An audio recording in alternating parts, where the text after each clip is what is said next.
Hey guys, SoCal Val here. You are listening to the Hitting the Turnbuckle podcast.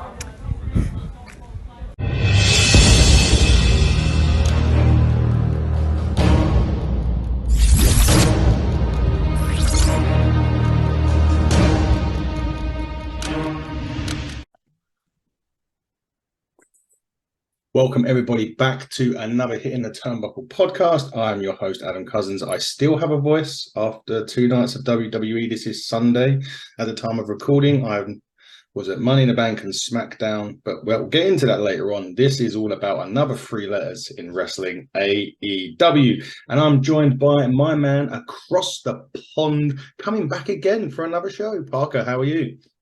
Hope I'm not overstaying my welcome, but let me tell you, man, I'm jealous of the experience that you had last night, honestly, and really happy to be back here on Hitting the Turnbuckle, talking to AEW, WWE. We're gonna be talking Money in the Bank here shortly as we're recording here on this beautiful Sunday.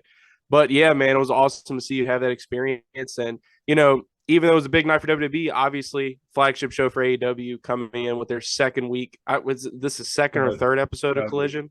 Third episode of Collision. Yeah. So, big week for AEW, just as much as it was for WWE. And we're here to talk all things Collision, man. But yeah, I'm ready to get into it. We are indeed. So 3 weeks in, Parker, we'll get into the show for yesterday. I know it was recorded on Thursday, but it was on live TV yesterday.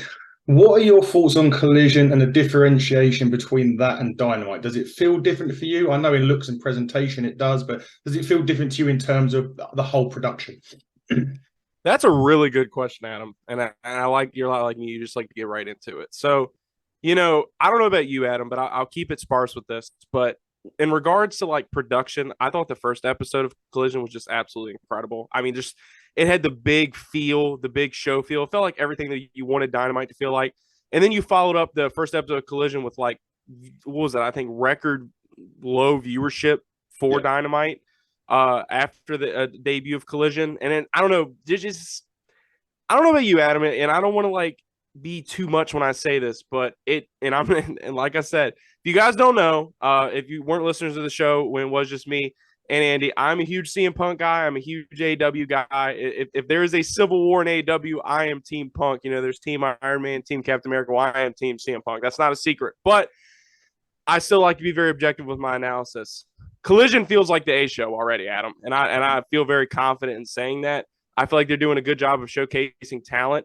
I think out of all the episodes of Collision so far, this was this one I was probably the most down on, I would say, in regards to like, okay, you want to roll out some guys week 1 and, have them, kind of showcase their skills like your Andrades, like your Miros. But even Andrade looks like he's entering a storyline with Malachi Black in the House of Black.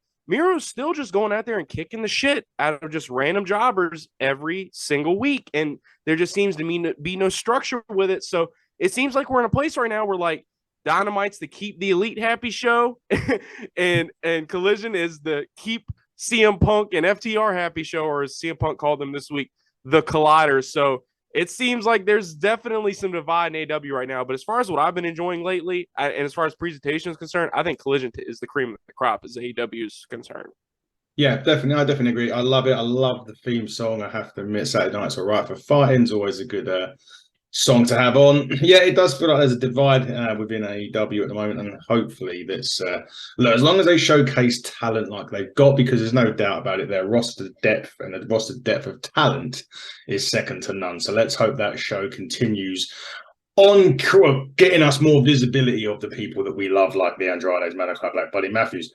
One more bit of news heading, kind of AEW-ish as we head into All In. There was this whole big rumor that Drew McIntyre would be coming in All In. Now, obviously, last night proved that that was false. If there was any doubt of anyone's mind about Drew McIntyre having a remote showing up at All In, he returned at Money in the Bank. His contract wasn't up until February. It was never going to happen. But could it be something that we're sitting here 12 months' time saying, Drew, it won't be McIntyre, but it'd be Drew Galloway is all elite. Would you think that'd be still something that could potentially be in the pipeline? Adam, God, man, I wanted to talk about this with other guys so bad. This is a conversation I really can't wait to get into. But as far as like how it correlates to AEW, right? So when it was initially announced that Drew was unhappy, he blacked out his Twitter after, the WrestleMania match, which was 5 stars. If that was a swan song, that was a hell of a swan song for WWE's concern. As far as I see it, he has accomplished everything you can accomplish in WWE. I mean, he's a world champion. He went from, undesirable to undeniable, no pun intended, not trying to be too theatrical there, but all things considered, I still feel like Drew McIntyre does not get the respect he deserves by the WWE. And that is the only reason I wanted him to come to All Elite Wrestling. Of course, everybody who doesn't just watch the WWE, and I mean literally just watch the WWE, Drew Galloway was a pretty big name in the independent scene there, Mr. Adam Cousins. I think you know something about Drew Galloway. I'm sure you've seen him perform. Why don't you tell our listeners a little bit about Drew Galloway before we kind of continue with this conversation? Drew Galloway was one of the best independent wrestlers in the UK. I was about 18, 19, and I remember him and Sheamus having a match. Well, it wasn't Sheamus, it was Sheamus O'Shaughnessy at that point in Irish Whip Wrestling. And they done a show and they tore the house down then. And he's never been, McIntyre or Galloway or whatever you want to call him. He just never had to improve on anything. He's always had it.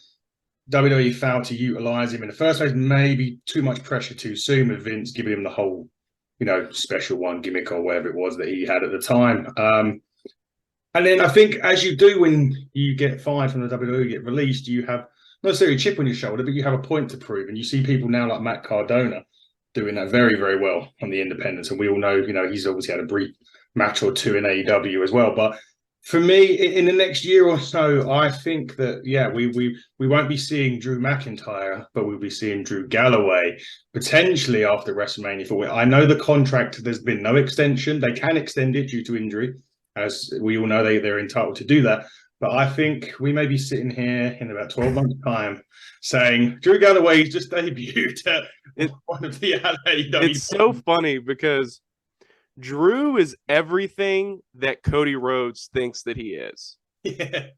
And I know that's a little bit of a hot take, but what I mean by that is that when Drew McIntyre left WWE, he was literally a part of 3-man band. I mean, he got completely kicked to the curb. Then you saw him just tear it up in the independent scene. And, he didn't join the Bullet Club and, Too Sweet Everybody. And, there was no politics to it. He went to every promotion you could think of. He got in the best shape of his career, and he just kicked everybody's ass until they called him. And then he comes into the pandemic era and has some of the most captivating TV in the Thunderdome era that I think outside of the bloodline we were seeing at the time. He defeats Brock Lesnar in an empty arena. Drew simply deserved better, and they had a chance to kind of make it come full circle, and then they chose to give the belt to Bobby Lashley, who's now Bobby Lashley, how he's always been treated in WWE. So I think Drew McIntyre is the main eventer. I think he proved that in his title reign. But at the end of the day, a lot of people see WWE as just kind of this apex, like the top of the line of sports entertainment. And, when I think of the Drew situation, I think of the Kevin Owens situation. Like, it makes way too much sense for Kevin Owens to go to the Indies. He's friends with all these guys, Mount Rushmore, but they offered him a lucrative contract. They're telling him he can wrestle his childhood favorite.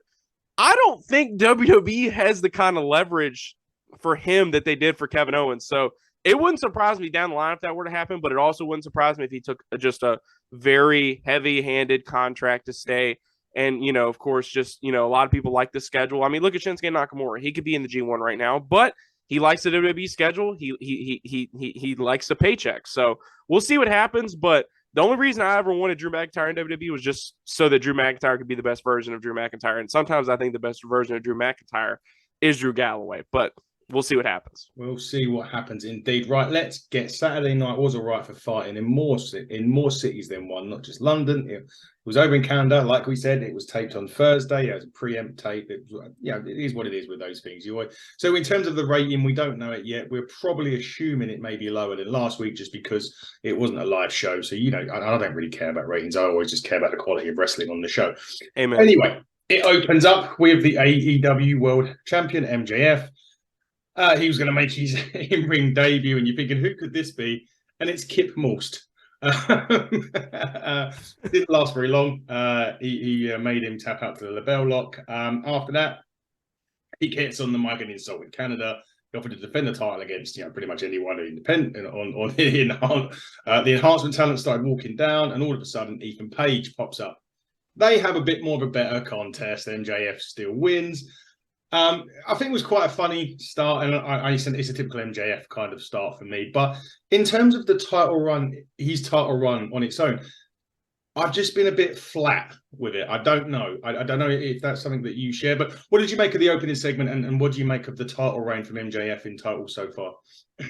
Well, I kind of agree and disagree on the MJF sentiment, but I will say that it's warranted criticism at certain moments, especially like this. Like, I'll say going into an episode of Dynamite, or not Dynamite, but like Rampage or Collision, knowing that it's taped, it's almost kind of like, okay, well, this doesn't really feel like essential viewing already going in, right? And then, you open the contest, there's already this criticism of MJF, and he's whooping a jobber's ass, and they try to, kayfabe it and say, oh, well, he gets to choose who he faces. Like, the whole, I don't have to work hard because I'm championing MJF, I'll say it's a character that he plays, and he plays it really well. And then that kind of have Ethan Page kind of, misdirect with the fat guy walking down the ramp, and come down, cut the big babyface promo.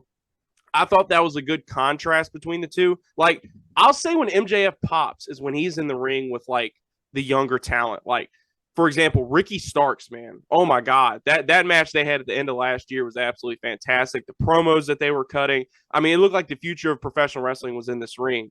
But I do think that as far as, talent is concerned and, the ability to, carry the Triple B, no pun intended, there is a big gap between MJF and a lot of these guys. Like, could you possibly imagine Jungle Boy with his goofy glasses and his dumb jacket doing what MJF is doing? No, you can't, because Tony wouldn't trust him to tout the company on his shoulders like that. And, I even think you make that same argument for guys like Darby Allin. Definitely not Sammy Guevara. He could have a kid, get married, adopt a puppy. It doesn't matter. There is just a really big divide. And there's some truth to what MJF says when he's cutting these promos, right? So them kind of throwing him in this little program to Adam Cole, I definitely think it's entertaining stuff, but it's definitely keep busy work, because All Out looks to be the crossroads of MJF's title run. But, I think MJF's given us some great contests. I do think there's some real backstage politicking going on. I really do think WWE is a real life destination for him, and I really do think that he is eyeing it. And he probably views it a lot like these other guys, Adam, of this is the apex of professional wrestling. This is where I can be the best version of myself. I don't agree with that. I don't think he's going to get the flexibility in WWE that he gets in AEW. But, like CM Punk said, F around and find out. But I loved the opening segment, Adam. I really did. I love Ethan Page. I think he's a grinder. Yeah. I think he's a very charismatic guy. He did some great work at Impact. It was nice to see him get a little bit of a showcase. No harm, no foul is how I felt about this whole thing. Yeah, agreed. And, it may have been, the MJF matches I've been fine with. They've put on some really good matches. I've just not been a fan of, I don't know, turning up once in every Blue Moon. But Roman Reigns turns up once in a Blue Moon. It just happens that he's exactly a bit more, thingy now, and the storyline he's in. Max and Roman's reigns right now are kind of paralleled if you really think about it. Exactly that. Next match now, the Owen Hart Foundation tournament, which I personally love this. They do this. It was with Powerhouse, Hobbs, Dustin, Rhodes. I think before, when I saw the brackets, I could kind of see where this was going already. And it did. Dustin Rhodes got a bit of colour in this as well. It was still a really, quite closely fought contest when it shouldn't be. But Powerhouse Hobbs, where do you sit with him? Because this seems to be a big enigma at the minute. He seems to have it, but we don't see enough of it, or he's not in the right. I don't know. What do you think about him? Our co-host David, I'm kind of sad we couldn't have him on for this conversation. Yeah. But with that being said, he kind of said AEW does not know how to book big guys. Yeah. And Hobbs might be the best example of that. I think the only time we've seen it prior work out, Keith Lee, I don't know what the hell is going on with that guy. We could talk for an hour about it, and I don't think I'd still come to any kind of conclusion. I thought Lance Archer looked like $1 million in AEW at one point, but the problem is, it's like the Braun Strowman effect. You can't have this guy getting his ass kicked and pinned constantly in these big-time feuds and expect him to be prestigious. Like, when's the last time Braun Strowman felt like a big deal? When he beat Roman Reigns at Payback in, 2017, 2018, and even that was a super gimmick protected finish. But these guys got to get wins, right? And here, Powerhouse Hobbs got the win. But because of a goofball, because of a cornball like QT Marshall, like you lose any legitimacy you have when you're walking around with that guy in his bowling shirt. And don't get me wrong, I know that this guy's, got a lot of creative sway backstage. I know that, he has a lot of friends in the business. He's very well respected, but there's nothing badass about what Powerhouse Hobbs is doing right now. Nothing at all. And I feel like he's always going to be tied to Ricky Starks. So anytime you up Ricky Starks' stock, you're going to lower Hobbs's and vice versa. So I think that's why they put him with QTV, so he can get these wins, but, not completely bury other people. But like this Book of Hobbs stuff, we've been teased with it, but it's just like, it just feels like failed potential. But I will say something that a lot of people know. Powerhouse Hobbs is a very big student of one CM Punk. Spends a lot of time with CM Punk. Yep. They're very close. I think he was Punk's first TV match back when he came back initially in AEW. And with that being said, Punk obviously has a lot of creative pull backstage as well. I think Punk's going to give him the rub at some point in this tournament if they end up getting to each other on their respective sides of the bracket. But I'd say get Powerhouse Hobbs away from QT as soon as humanly possible, because that stuff is just terrible. It doesn't. I don't think he's not one of these big guys that needs a mouthpiece. But sometimes you get him and they need it. He can talk. He's more than capable of talking. Or he cannot talk. He just beat the shit out of people. Like I said, think of Strowman when he was flipping over ambulances, just destroying everybody on Monday Night Raw. Like, that's how you book a big guy, man. He has to be a threat. But the thing is, you can't have 5 of them in one company. You can't book them all the same. And I get that, but you can't do stuff at the expense of your younger talent, either like throwing them together with this QTV bullshit. Like, man, I really hate to see it. I really do. Yeah, I'm not a fan of the QTV stuff myself. I'd like to see that end ASAP, but I think it's going to be around for a bit longer. So it was confirmed at the end that the winner of this would go on to face the winner of Juice Robinson and Ricky Starks. Then we got, as you said, to another big man, Miro, the Redeemer.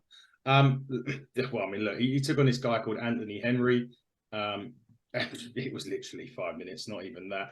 I think Henry got a bit of a fence and then hit like a top rope stomp before Miro hits an enziguri. The match could kick, and then the game over submission. Does Tony Khan know what to do with Miro? Is the first question I'm going to ask you. I love this question, Adam. I love this question. This is something that me and Andy have talked about, right? So I'm gonna put it down to brass tacks.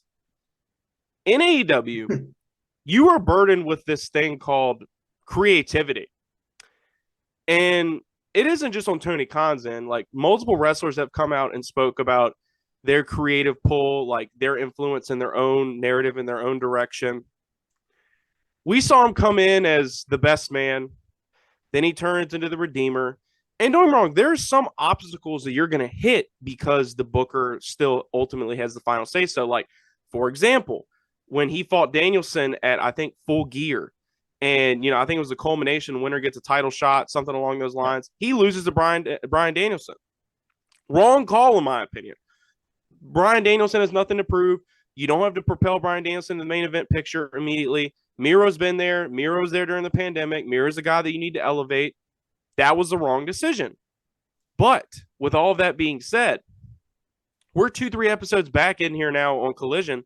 And as a collider here, I got to say, if what we're seeing is a creation of Miro in his decision-making and his creative process, he's got nothing going on up there other than, I am the Redeemer. Yeah. I mean, just, it really does nothing for me. Like, I kind of like the whole, like, him chasing the House of Black thing, the pagans. I thought all that stuff was really creative, but now he's godless. He's all over the place with this. And, it's very easy to blame Tony Khan, and I do blame Tony Khan in certain instances, like with the Danielson booking. But at the same time, I can't imagine, especially if you hear about how much these guys are problems backstage, like Miro. Like, Miro's a social media diva at this point. Andrade, like, these guys just complain all over Twitter. Well, you leave that other company, you come here, and you act like it's the best thing since sliced bread, and now all of a sudden you're having the same problems here that you had there.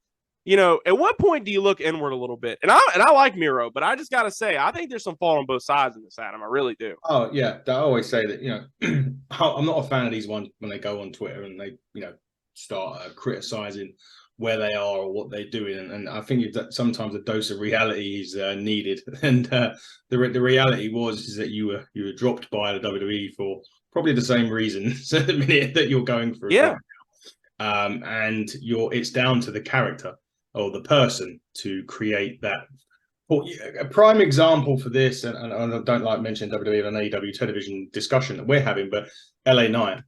Yeah, I was literally about to say that. I was about to say that. We'll get into him, but I mean, I like that example because if you looked at the Money in the Bank match last night, badass talking about WWE on AEW review show.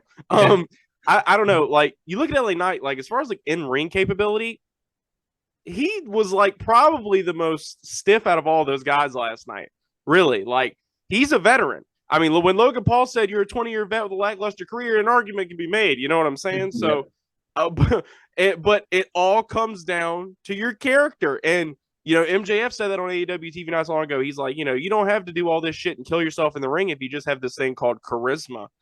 And Miro doesn't have that. Andrade doesn't have that. That's why he had Zelina as a mouthpiece. But even Andrade looks like he's going to go fight all the, Slipknot members. I mean, I don't know. I'm starting to think Miro's the problem. I really am, unless I'm shown something a lot more captivating within the next couple weeks on Collision. Which I suppose we'll get. Well, we will find out if Miro finally gets a feud that's noteworthy, apart from just bringing me or you off the street and having fun in the ring with. Shiboni comes down to one of the best promos that I've heard over the weekend was Bullet Club Gold. Oh man, that's why I'm rocking the shirt, baby. Yeah. That's why it's the elite, the golden elite. But I was a huge. Just go ahead. I need to stop marking out. Yeah, I mean they were going about how they've beaten everyone, Punk and everyone else. Basically challenged FTR to a match for the AEW Tag Team Championships. They mentioned obviously that the match between Juice and Ricky Starks, there'd be nobody at ringside that weren't allowed. They referenced what Punk had in the bag. White said this is a golden age of the golden era of the Bullet Club and warned that Juice is coming. They're going for the titles basically. On the big screen, FTR Punk Starks interrupt. And then probably one of the CM Punk said that White should buy himself a replica belt and carry it around like MJF does. Oh, it's inevitable, man. He's winning that title. It's a done deal. It's a done deal. And then go ahead. Yeah, sorry. And then FTR accept the challenge for the tag teams. But for me, segment promo, best of the weekend. Execution. This is why Collision is such a great thing just off the bat. Because, I don't know about you, Adam. We weren't really talking when Jay White first got signed to AEW. You had so many people, why did he not go to WWE? Like, why would he not want to join the Judgment Day? Why would he settle for AEW? And then, he kind of comes in, he's feuding with Ricky Starks, he's aligned with Juice Robinson. Oh, this is what they're having him do? Like, this is why he signs with All Elite Wrestling? See, man, there's only a limited amount of TV time you have a week. And there's only so many people you can push at once. And I always have that in the back of my mind. So when you add another show like Collision, then you hear that guys like Punk are super high on Jay White, want to work with Jay White. Jay White is going to get the rub. And if you watch everything outside of WWE, the kind of career that the Switchblade has had. This guy has been one of the workhorses of New Japan Pro Wrestling. This guy is one of the best promos in the world right now. He's one of the best young up and rising superstars. That's enough of me putting over Jay White. I agree with you. I mean, and we're in full harmony on this. This was probably my favorite segment of the entire show. I mean, I was just popping the entire time. I love the Gun Club joining Bullet Club Gold. What do they call them? The Golden Guns. I thought that was absolutely hilarious. Juice is just like...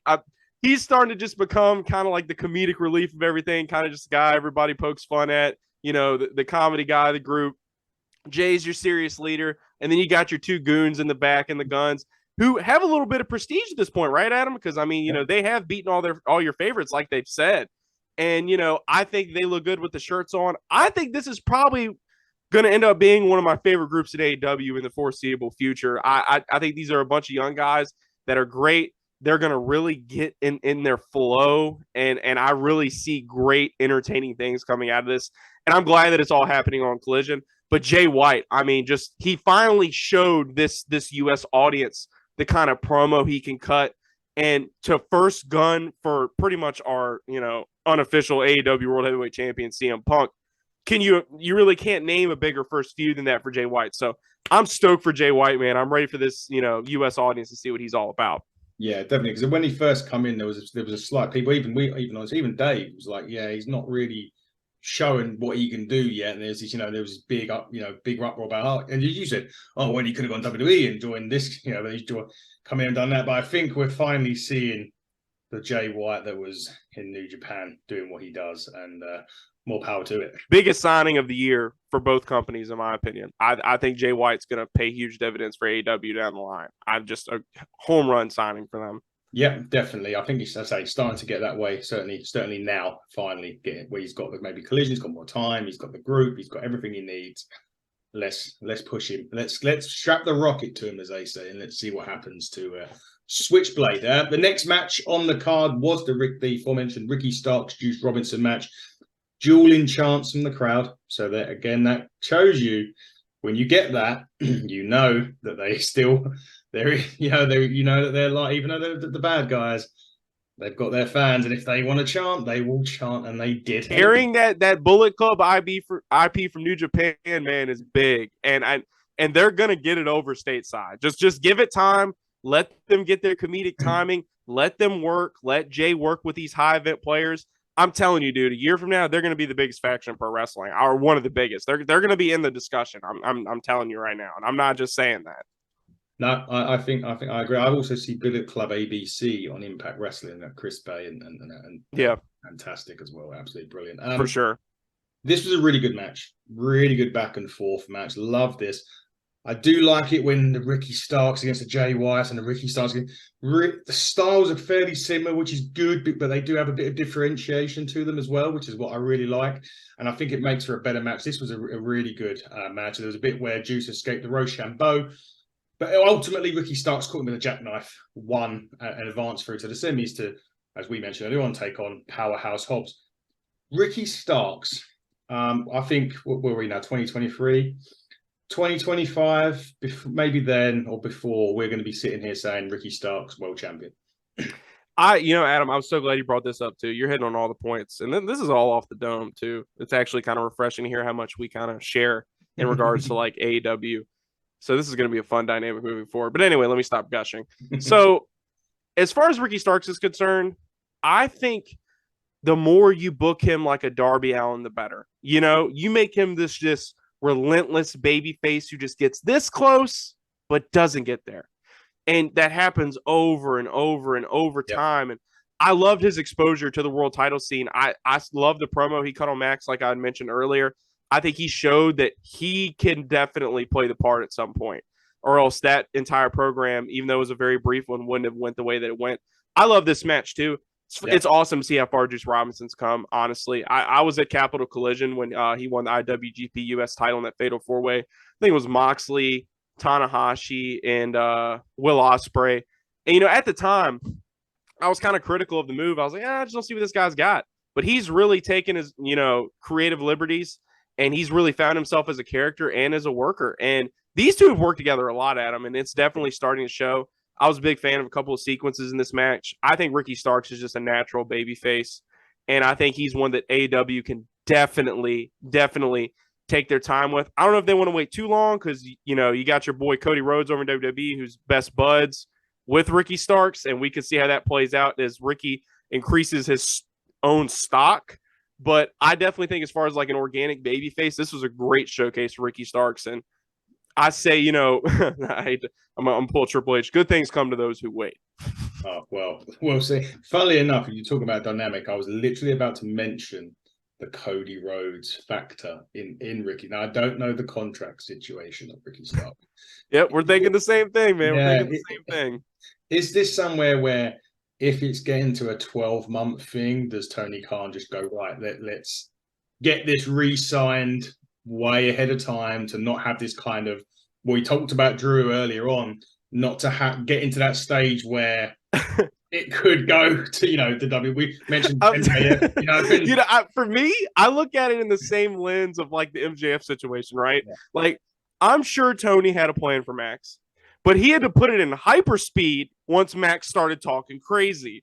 Yeah. So I'm sure as soon as Tony saw Ricky Starks walking with Cody Rhodes in the Alamo Dome on that security camera, he was like, "Oh, I need to put this guy in the main event picture at least for 5 minutes to show him he can go there," and I see him going there. So I think the next time him and Max face off, if that does happen, or the next time we see him compete for world title, I do think he's going to win. And I think that there is a chance it's against Max. We'll see how this entire CM Punk thing plays out. But, you're right. Like, you can't wait too long because, Ricky Starks could be highly perceived by the WWE. I don't see him as a WWE guy. He's a little bit undersized. Like, I kind of view him the same way I view like a Johnny Gargano, like really great, undersized, organic babyface wrestler, very charismatic. But you put him in the ring with a guy like Roman Reigns, and who realistically thinks that he's going to win that match? Nobody. It's just no believability to it. But I think in AEW, Ricky Starks is a great fit. And don't get me wrong, Ricky Starks would kick my ass. I'm not saying I don't fear Ricky Starks. I'm just saying that as far as like the believability factor, there's a reason that Vince doesn't want Johnny Gargano on WWE TV. I'm just even though Johnny Gargano is one of the best babyface wrestlers of my lifetime. So, I mean, I like Ricky Starks. And I want him to think ambitiously, but I don't think everybody is a good fit for WWE. And I definitely think he's one of them. I think if, like with Darby Allin, you let this guy build character, you let him build rapport with the fans, you let him become a household name, then you pull the trigger. But you're right. It'll be interesting to see how those outside factors play at him. Definitely. But I agree. I don't see Ricky Starks in WWE. I don't think it's a fit. I really don't. I think, and if anything, yeah, NXT would probably work if they're going back to black and gold, which they're kind of moving towards. Could see that, but I can't see him I can't see a main roster in WWE. Look what people are saying about Carmelo Hayes. Yeah, can't be him at 5'8". I mean, that's happening with him, and that's after one match on Raw, dude. One match on Raw, and he's the NXT champion. Yeah. And he's also very, very good. And I'm also 5'8", so there's nothing wrong with that height. I'm shorter than you. So, I mean, I'm just telling you how it looks on TV, and I'm telling you how the people at WWE, how their cogs go, how they think about things. It's just reality. It is indeed. After the match, they surrounded the ring anyway. Punk and FTR ran out to make the save. Then there was this backstage interview with Luchasaurus Christian Cage. They asked the question why he's carrying the title. He ignores it. Sean Spears interrupts. Basically asked Luchasaurus if he's okay with Christian holding his title. Spears wants to speak to the champ. Made it known that he wants a title shot, whoever this is against. I like Sean Spears. I always have done. Not sure what's missing because it's not worked out. I know he's had a kid and recently.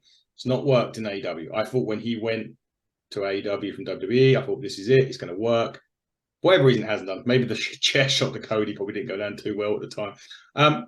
Anyway, so Sean Spears, good to see him come back in some TV time. Hopefully he'll have a match with, whoever this TNT champion is, Parker. I'm guessing it's Christian Cage and the blow-offs. Christian Soros, Luca Cage. I don't know. Yeah. What's going on with this? Well, I'll tell you. As far as because I'm like you. I'm a big fan of the in-ring. And I think Sean Spears and Christian Cage are going to have a good match. I think it's going to be entertaining. I think that's about as far as we're going to go with this. And I think we'll probably forget about it in 2 weeks. That's harsh, right? That's very harsh. But that's really how forgettable Sean Spears' run in AEW has been up to this point. And I was a huge fan of Mr. Perfect 10, Mr. Ty Dillinger. I popped when he debuted at the Rumble. I loved him in NXT. I loved when he came over as the chairman. He made one mistake. I don't think he should be damned to wrestling hell for that. But, that's just the way the cookie crumbles sometimes, especially when you got Brandy Rhodes yelling at people backstage like she knows what she's talking about. So with all that being said, I mean, Christian, I think putting the title on him was a good move. I do. I think that, he plays his character very well. And, he kind of adds that veteran grit that we're kind of missing from the TNT title scene. I think Luchasaurus and Jungle Boy is probably the plan at some point, and that's even with the Jungle Boy heel turn. I think that they're kind of putting this title in limbo for a little while. I think we're going to get some fun TV out of it. I think we're going to get some good matches. I think they have a plan. Jungle Boy said he wants to have a title by the end of the year. We all know the FTW one doesn't count. We all know they're not going to bury Hook. So it's going to be interesting to see if they kind of run it back with Christian and Jungle Boy becomes TNT champion. Either way, you could make me care about the guy, even if he did win the title. Christian's entertaining when you put a live mic in his hand, does great work. And, I think this TNT title run will be what it's meant to be, and that's just pretty fun. So, yeah. Do you think that they turn Luchasaurus face and align Jungle? I love that idea. Christian? Love that idea. I like that more than I like the idea of Jungle Boy ever being heel. And, having Luchasaurus as like your big, dumb, goofy, Goliath, babyface big man that, just takes all the pins, but, he fights the good fight.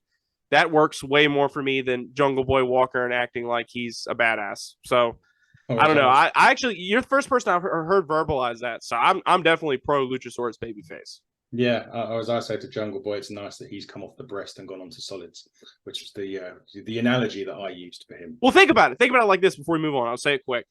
You have Luchasaurus kind of with Christian Cage, the animosity builds. He's like, I'm actually TNT champion. It's not you. They end up having a program. The turn happens. Luchasaurus is a babyface. By that time, Jungle Boy will get through his corny little program with Hook, and he'll still be a heel. Heel Jungle Boy, babyface Luchasaurus, TNT title. You just wrote it. You wrote the script for him right there. Go ahead and send that over to Tony Khan now. Yeah, I think I will. I've actually got his email address, funny enough, because I haven't asked him to come on the show. But yeah, you may be better off doing it while you're in the States. I'll give you his email address now. No GDPR breaches at all here on the show. Anyway, TBS title now. Statlander against Lady Frost. Now, I said this to Dave. When Statlander first came out, she won the title of Jade. I felt the first couple of matches, long-term injury, looked a little bit rusty. I love this. I love Lady Frost. If she hasn't signed with AEW permanently, they need to get the pen and paper out and get this done. As well as Jordan Grace from Impact Wrestling, who's just left. And although I think Vince McMahon's kind of wet dream. He looks for in a lady. Looks for in a wrestler, not just a lady. More ladies are about 40 years younger than what he is. But anyway, in this match itself, really good. Loved it. They need Statlander's best match since coming back, and sign Lady Frost now, please. I'm glad you put over Lady Frost. I really liked her performance. I thought this was a good showcase for her. Get her signed. I say stack that women's roster. They have a limited amount of TV, but, you're going to need a really good queue of talent to kind of cycle in if you're going to have this TBS title being defended as often as it is, because Kris Statlander on a workhorse trajectory already. I mean, kind of echoing sentiments of our guy Orange Cassidy here. They're obviously really good friends in real life. I love Kris Statlander. I like looking at her. I like watching her wrestle. I like everything about her. I thought they did a really good job of documenting her return. If you guys haven't checked that out, if you're an AEW fan, you're listening to the podcast here, they did kind of like a mini documentary about it. It's on AEW's official YouTube. Check that out. She has really been through the ringer. And, I can definitely say those first few matches were really rusty. But I can tell you right now, all bias aside, these have been good matches. I mean, this is already feeling like the workhorse title. This doesn't feel like a pageant like it did with Jade Cargill, who's taking some much deserved time off, right? Like, obviously that's a crazy long title reign. That's a crazy amount of matches that she went through. She's obviously probably spending some much deserved time with her daughter. But when she does come back and she inevitably does face off against Kris Statlander, people are going to put these two reigns beside each other. And what are they going to say? They're going to say, get the hell out of here, Jade Cargill, go to Dynamite. And, I really can't blame them. So if the TBS title was meant to be the workhorse women's title, I think that, Kris Statlander has done a phenomenal job so far.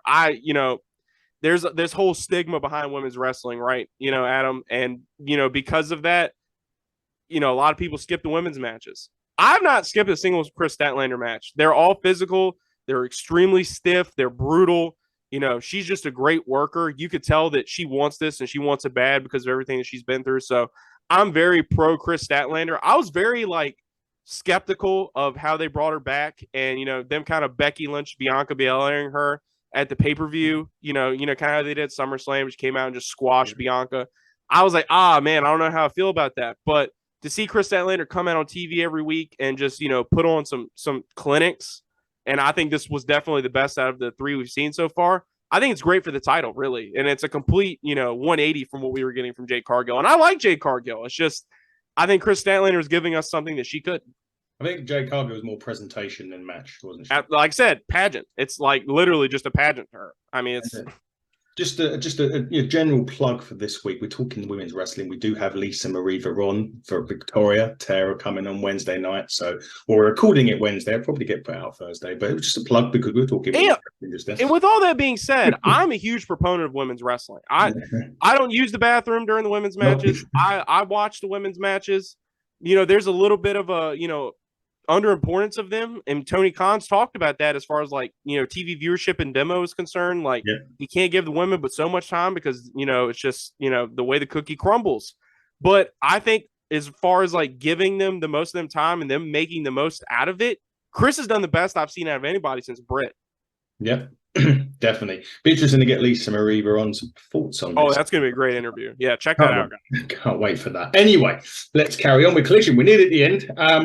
Next part, there was the Andrade interview. He's not very happy that they got his mask nicked. He wants his mask back. And basically, he yells something in Spanish. Don't ask me. I can't even pronounce it. Don't ask me what he said. I don't even know some of these wrestlers' names and pronounce these wrestlers' names, let alone how to say something in Spanish. Anyway, House of Black interrupt. Malachi, Jesus Christ. Malachi Black. I'll get the name out.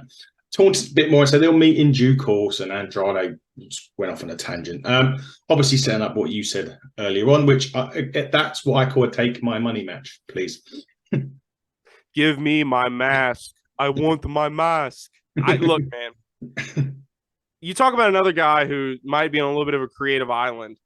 You know, he was with Chavo Guerrero, which I thought was a really good pairing initially. I was like, oh my God, I love this. Chavo's a shithead. Andrade can just kill people. But and I know we're about to go to the main event here, but just some quick thoughts.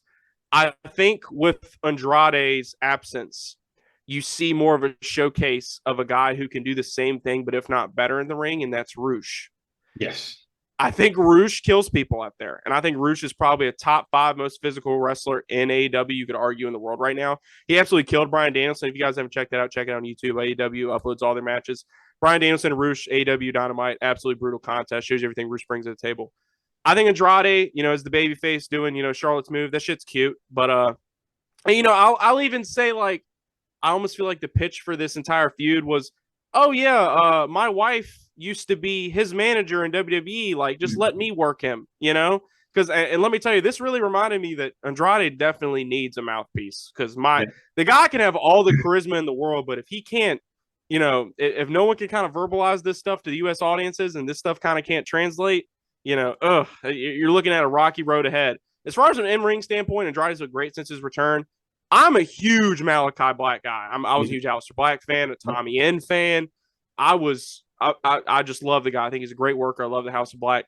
I think these two are going to just absolutely kill it. But please, Tony Khan, if you're listening to this, and you know you've answered some of Adam's emails here. Please let these two face off in a singles contest. Let Malachi Black have some singles competition. Let Andrade and this guy just cook. Throw them out there on Collision a couple Saturdays and just let them sucker the audience in and show them why they came to AEW in the first place. But hey, unlike the Miro stuff, at least this stuff has a sense of direction. So I'm all for it. It does. And Tony Khan, if you are listening, just send us a few wrestlers our way. We'd love to. We'd love to interview them. Yeah, they don't have the fear of you asking them CM Punk questions anymore. So I think that might be more of a possibility than it was before Collision started. May well indeed. I was looking forward to this main event anyway, because the two workers that come in strong, Joe. I said it last week. I was like, take my money. I am happily. I could just sit here all day. And it didn't fail to deliver. It was absolutely fantastic. Oh, man. Loved it. Massively back and forth. Obviously, there was Punk. They were talking about Punk. Punk was on the commentary. Massive, great match. Joe wins. They called basically referee stoppage, wasn't it? The Clickina clutch. Jesus, I'll get the names out in a minute of these moves. Wrestlers and now moves. Anyway, Joe wins a great back and forth match. They promoted the semi-finals on the July, the semi-finals next week, and then the winner of that will go on to the winner of Powerhouse Hobbs and Ricky Starks on the 15th of July for the Owen. Joe hadn't stopped at this point. He absolutely killed Roderick Strong with a muscle buster on the chair. Punk flew in, Adam Cole flew in to see what was going on. And basically, Collision ended with Roddy Strong being taken away on a stretcher. My God, that is how I love a show to end. Man, I'll tell you, I was a big. This felt like a throwback. It really did. This felt like a return to form as far as like adding importance to a main event. It was, like I said, it was a complete 180 from Dynamite. Like Dynamite just felt like the Bucks and them all going out and wrestling their friends. And this felt like a legit angle to close out a show. We all know how big Andy here on HTV is about having things feel big going into the next thing. You couldn't have set up the next match any better. You really couldn't have between Punk and Joe. Obviously, if you're a wrestling historian, you know Punk and Joe had probably the best trilogy or one of the best trilogies of all time back in the early 2000s, back in ROH. Go back and watch those if you haven't. If you can catch those, I definitely recommend it because it adds a lot of, prowess and mystique going into this fourth match between the two. This is the first time they face each other in a very long time. I thought Punk did a great job on commentary putting that over. He did a great job of legitimizing Joe, making Roddy seem like a legitimate component of the Owen Hart tournament, making him seem like a credible threat to Samoa Joe. And, like you, I was very excited for this match because these are two of the best independent, scene workers probably in the last 20 years. I mean, really, like, Roddy Strong was working in that fucking warehouse we call NXT and finally comes over and looks great. And, probably the best shape of his career, that Undisputed Era stuff kind of carrying over to AEW. We'll see how that all plays out, but he's still a great worker ultimately at the end of the day.